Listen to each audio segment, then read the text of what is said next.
Greetings, weary traveler, and welcome back to Lonely TTRPG, the solo actual play and review podcast.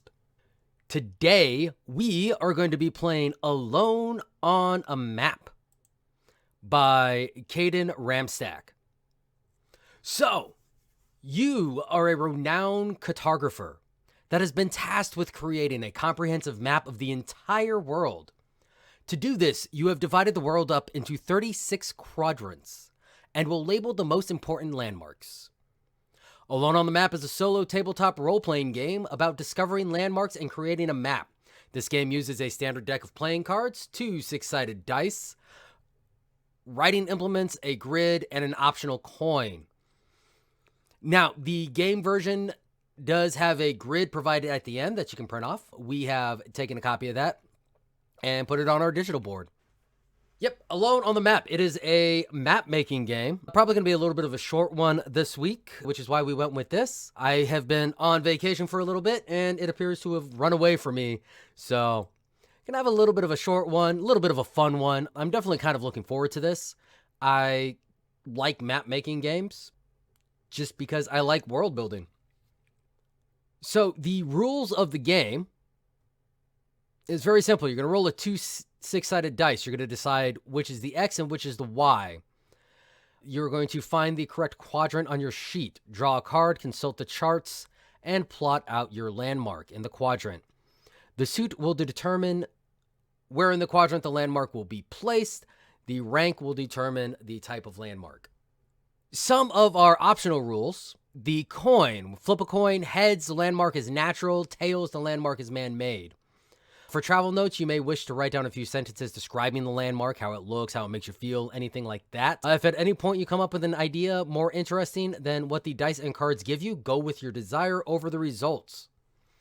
And the game ends when you have decided the map is complete or you have run out of cards. Draw a line around the landmasses to create your continents. Add rivers and give names. If you believe your map is accurate, keep it and present it to your lord. If you discover you have made mistakes, destroy it. And continuing to look at this, we will see that these suits all represent a specific aspect. So diamonds are settlements or by a settlement. Clubs are close to another landmark. If another landmark is not in the quadrant, create one or place it next to a landmark in a nearby quadrant. Hearts are far away from any settlement, and spades are near no other landmarks. Note, this is when you first draw it. Afterwards, you may place new landmarks near it. And then here we have our list of what everything should be. So those are the rules. Very simple set of rules. Not too bad. So let's go ahead and transition to our game map. So our game map, we have a 6x6 grid. We will do, our first dice will always be the x-axis. Our second dice will always be the y-axis. And we are going to put both ones in the top left corner. I lied. We're going to put it in the bottom left corner. We're going to put both ones in the bottom left corner. So, if our first dice is a 1, we're going to go right 1. And if our second dice is a 3, we're going to go up 3. And that will determine our quadrant. Now, I am using digital tools and I am not the best artist. So we will see what we can do about this. We are also going to... We're not going to flip a coin. What we're going to do is if the combined roll of both our dice are even, it will be natural. If it is odd, it will be man-made. So, without further ado, let us go ahead and roll our first dice. All right, so we got an even. So we're going to have a natural occurring thing, and this is going to be in quadrant, or this is going to be in 5 and a 3. So we're going to go right 5 and up 3. So right 5 and up 3. And for our first card, we got ourselves the King of Hearts. So hearts are going to be far away from any settlement. And for a king, we're going to get an island, an archipelago, or an atoll. Please forgive me for my inability to pronounce coastal terms. I am from a desert environment. These are not words I am used to.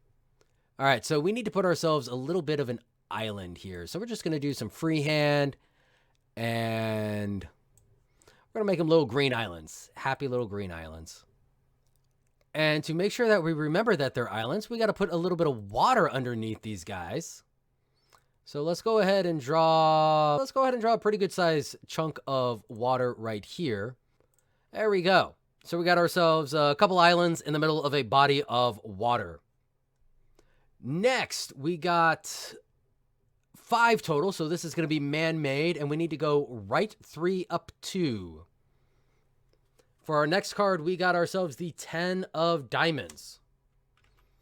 So diamonds are settlements. We don't have a settlement, so we need to create a settlement. And for the 10, we have plains or a mesa. So I think what we're going to do is we're going to give ourselves a nice little mesa. And right on top of this, we are going to draw our first settlement, which is going to be represented by a happy little house on top of the mesa. So this is going to be our first settlement. We need to go ahead and give our settlement a name. So now we're going to pull up some tools here. It's one of the first times that we've really played with tools on this channel outside of the game book, but we are going to go to fantasynamegenerators.com. That is going to be our tool. And for those of you who've never been to Fantasy Name Generator, it is really great. It has a lot of random names and whatnot that you can take. So you have like places and locations. You have other names for things like enchanted gears, artifacts, armies, all sorts of things like that. It has several other generators that are awesome. This is just a really great tool for pretty much anything. And some of the stuff is even subdivided into various different groups, such as real world names or real world inspired, or things along the lines of like dwarven, elven, things like that. So we're going to go ahead and go with a dwarven city name, as we are on top of a mesa. So we're going to go with Marn Golar. And we're going to go ahead and tag that right here. And we will continue to roll. All right, so we got a 7 total. So that's another man-made feature. And that is going to be right 5 up 2. And for that, we got ourselves a Queen of Hearts.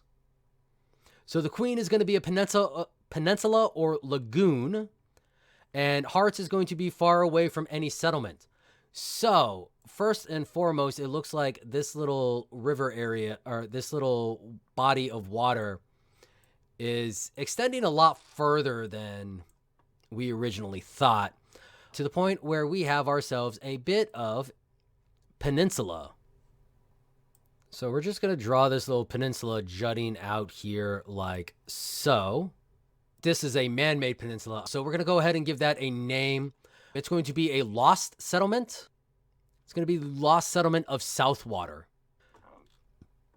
All right, so moving on to our next roll, we got 4 and 4, which is 8. So this is going to be naturally occurring. Right 4, up 4.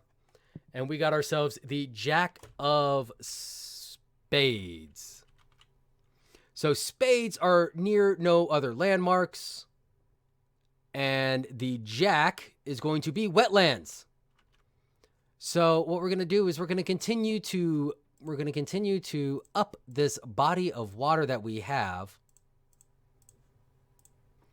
So we're going to draw some wetlands in there. All right, and moving right along, we got another man-made. This is going to be right 2, up 3. Queen of Spades. So another peninsula or lagoon, man-made, that is right 2, up 3. So we're going to go ahead and do a lagoon for this one.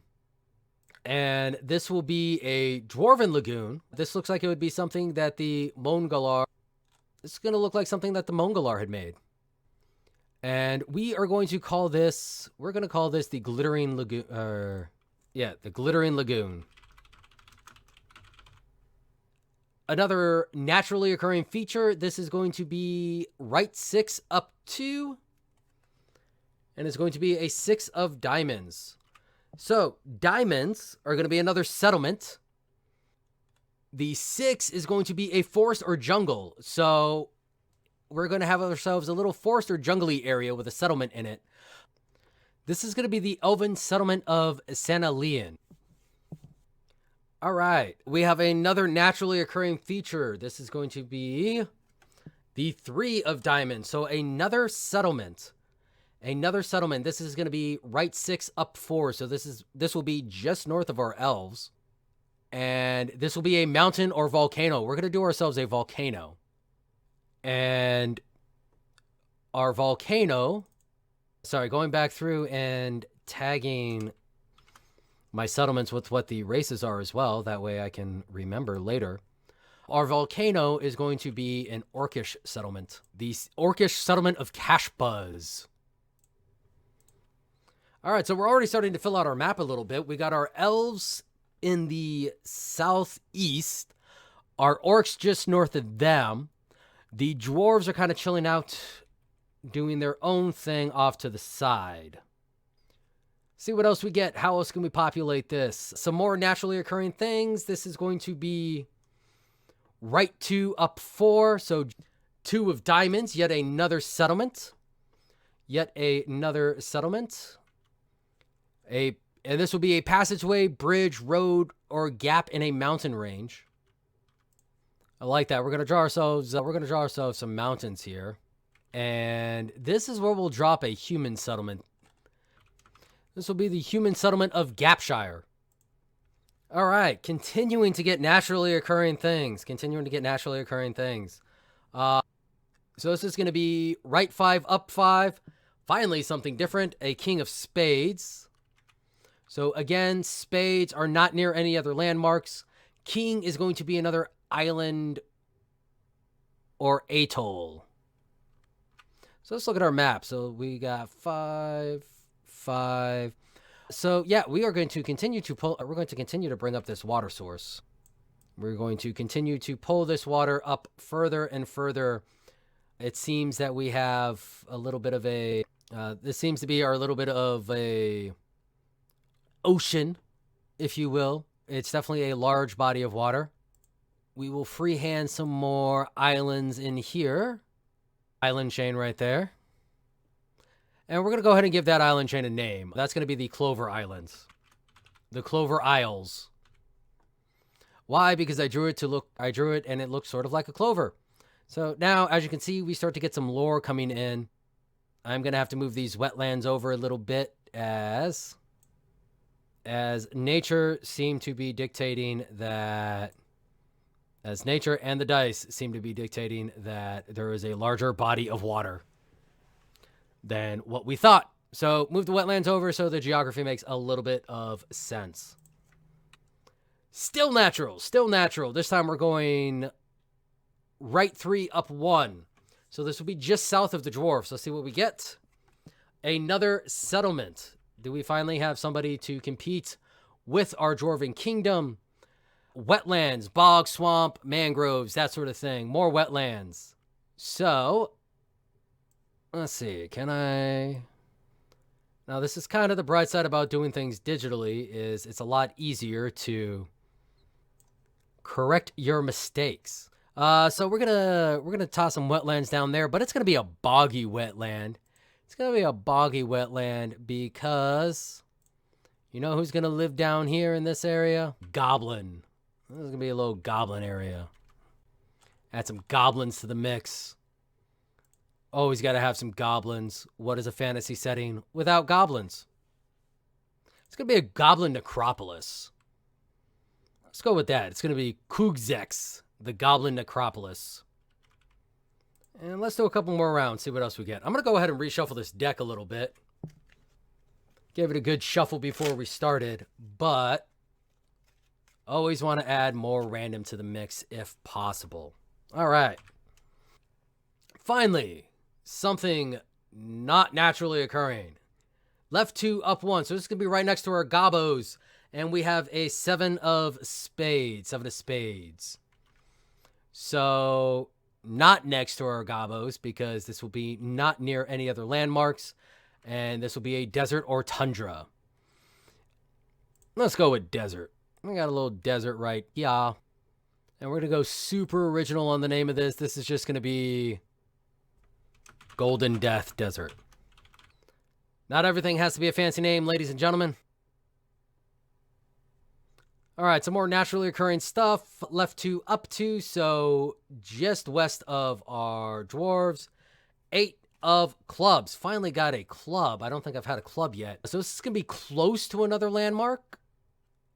So we have one of 2 options. We can either, as this quadrant is empty, we can either create another landmark to put this next to, or we can put it next to a nearby or a landmark in a nearby quadrant. I think that we're going to put this next to our dwarves, though, because this is going to be a beach or coastline. Yeah, so we're going to go ahead and take our glittering lagoon, and we're going to shift that orientation a little bit. And we're just going to continue to bring this beach line down. And this is going to give us a lake and a beach right at the base of the mesa. All right, we got a little beach right there. A little hard to see, probably. Go ahead and zoom in for some of y'all. See, look at that pretty beach. Go ahead and redraw this guy a little bit. There we go. Look at that little beach right there. All right. So we got the glittering lagoon to the north. Little beach. Nice little lake. The dwarves are doing pretty good for themselves. All right. Finally, something people made, something non-natural. Non-natural, 3 of clubs. And this is going to be right 1, up 6.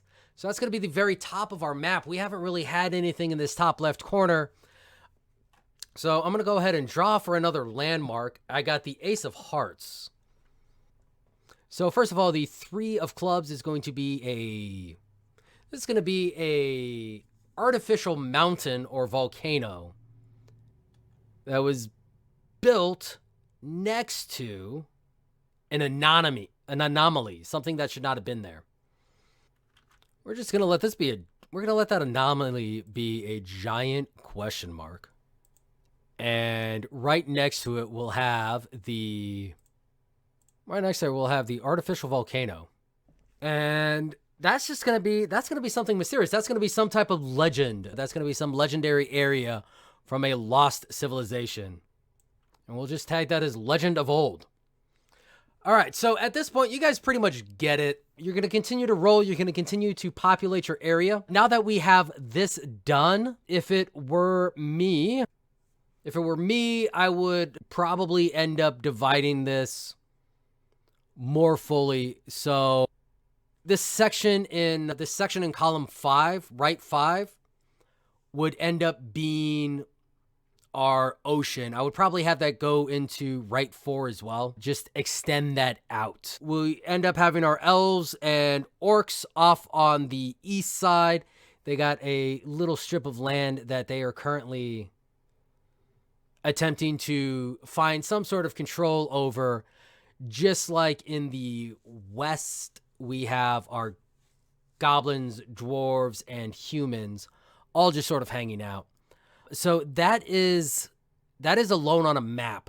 And so right off the bat, very easy to use. Kind of a fun game, especially if you like world building. If you like world building, this is definitely something to check out because this gives you a lot of options. This gives you so many interesting options that you can do for building your worlds. All right. You have, in something like an hour, you can create a whole new world. You can create a whole new world, all the terrain and everything like that. All you have to do is figure out how you want to populate it. And again, you can go as detailed or as sparse as you want. These quadrants can end up being the size of countries. They can be the size of towns. They can be whatever size works and fits for your story that you're trying to tell. So a very interesting, neat way of procedurally generating maps and terrain for your experience. Yeah, all in all, I like this. This is a fun game. So if you want to check them out, this is again by Ramstack. You can find it at k-ramstack.itch.io/alone-on-a-map or in the description down below. The game is name your own price, so make sure you toss them a couple dollars. All right, gotta at least give our creators $1. They're providing us with some fun, some entertainment, and some interesting ways to do things. Make sure you tell them that Steel Stash sent you. If you liked this video, please give us a thumbs up, comment, review, everything like that. Big shout out to our newest patron. Mustafa. Thank you very much for joining the team. If you would like to help support the podcast, you can find more of that information down below. But until next time, ladies, gentlemen, and non-binary friends, this has been Steel Stash, and remember, I must stash y'all to stay awesome. You've been listening to Lonely TTRPG, the solo TTRPG live play and review. If you've enjoyed this episode, please leave us a review. You can also reach us at Twitter at BDDC_pod or at blackdragondungeoncompany@gmail.com. If you really like us, you can consider supporting us on Patreon at patreon.com/blackdragondungeoncompany. Thank you so much.